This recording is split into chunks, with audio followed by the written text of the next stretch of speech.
Good people, Montech, my goodness, they're just like coming out of nowhere. They've been 2 years on a hiatus from all the COVID stuff, and now they're just like, whoa, product overload, my friend.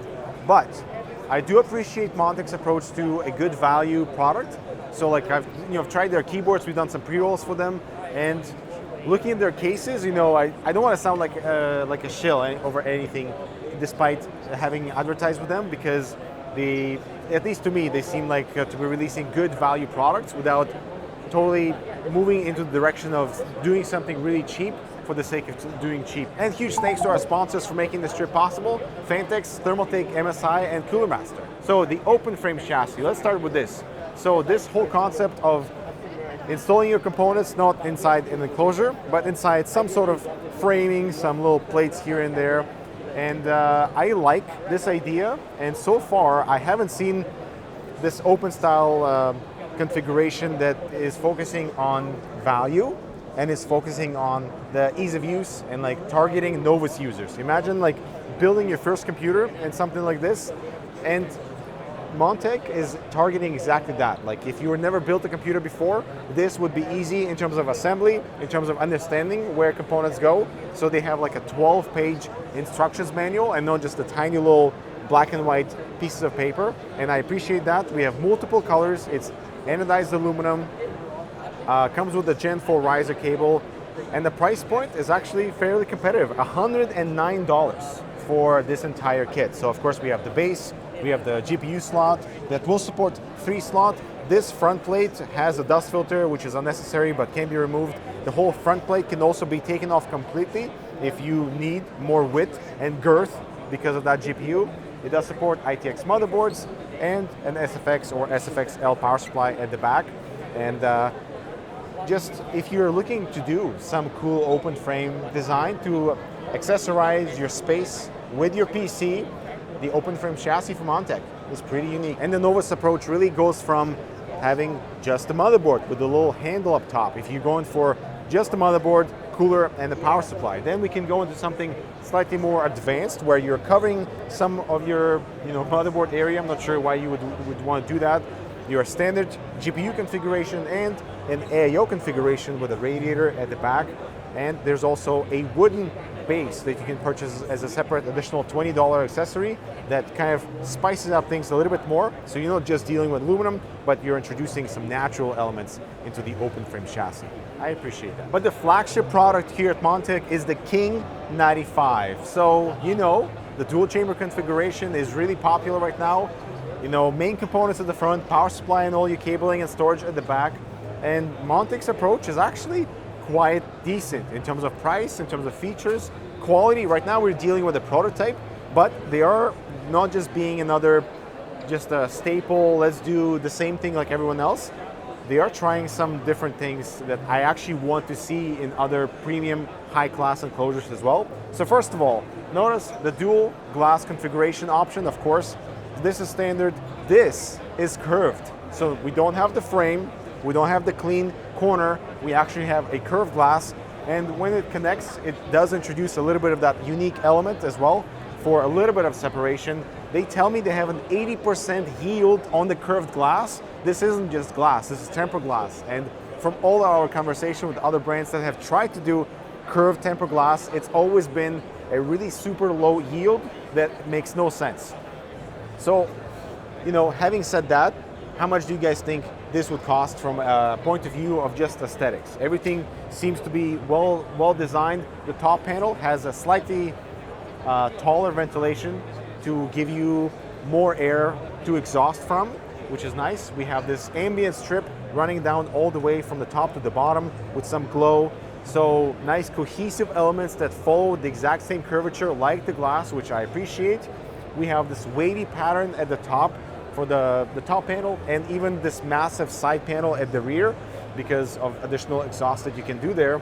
And so $109, okay? $109 for the dual chamber configuration that looks this good is it's pretty incredible. It will not come with fans. The white model is $10 more.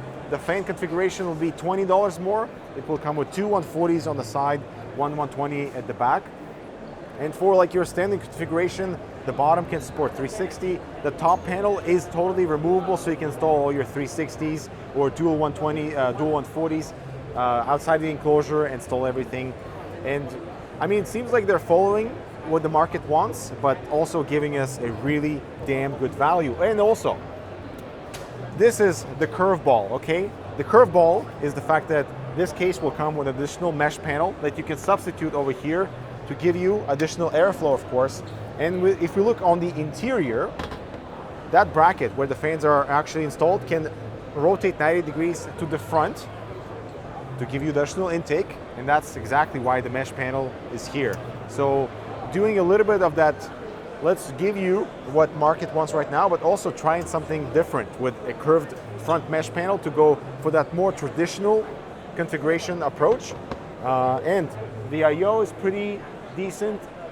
And yeah, I'm very happy and can't wait to see what the final version of the King 95 looks like. Launch date is sometime in October, so slightly further away, but it gives them time to refine this thing.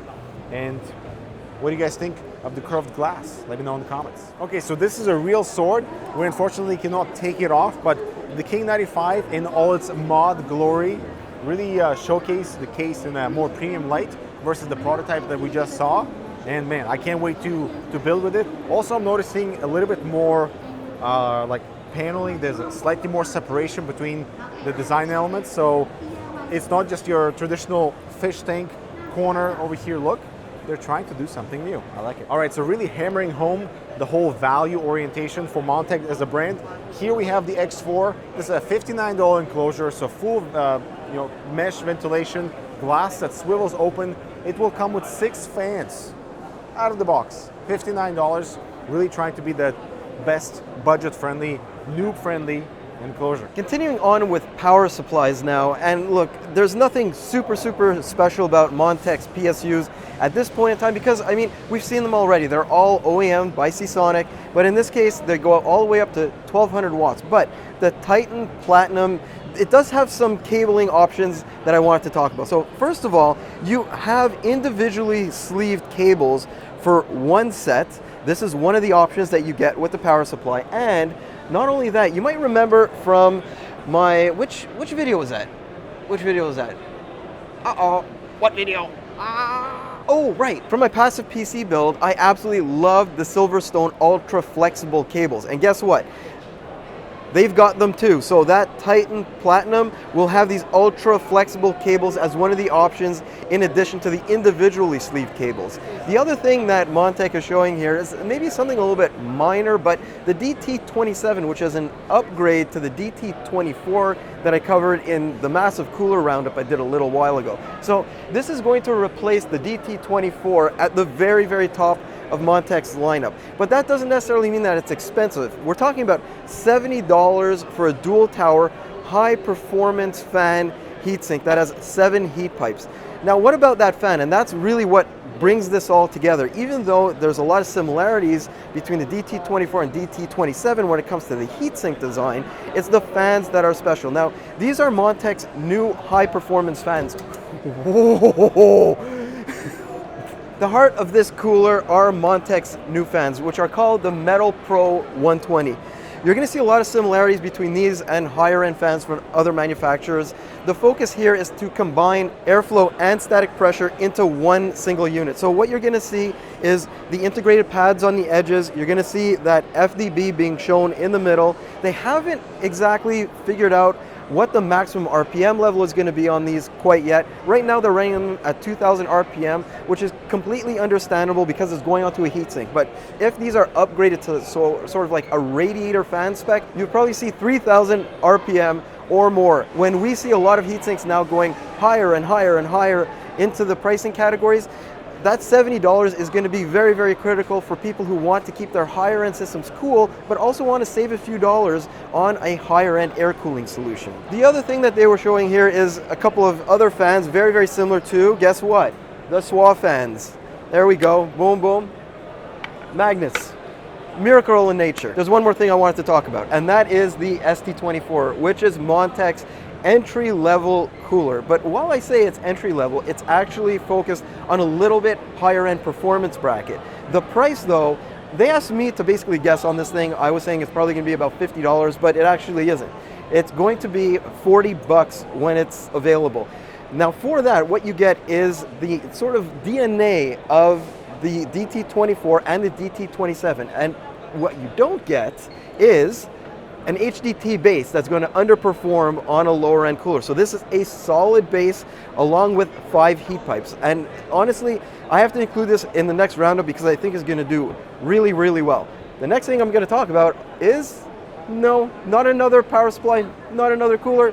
Talking about keyboards. So the keyboards, we have the MK Steel up here and we have the MK Mini. The steel part of the MK Steel is the fact that they're using a steel chassis. So this thing's a weapon. It weighs a ton.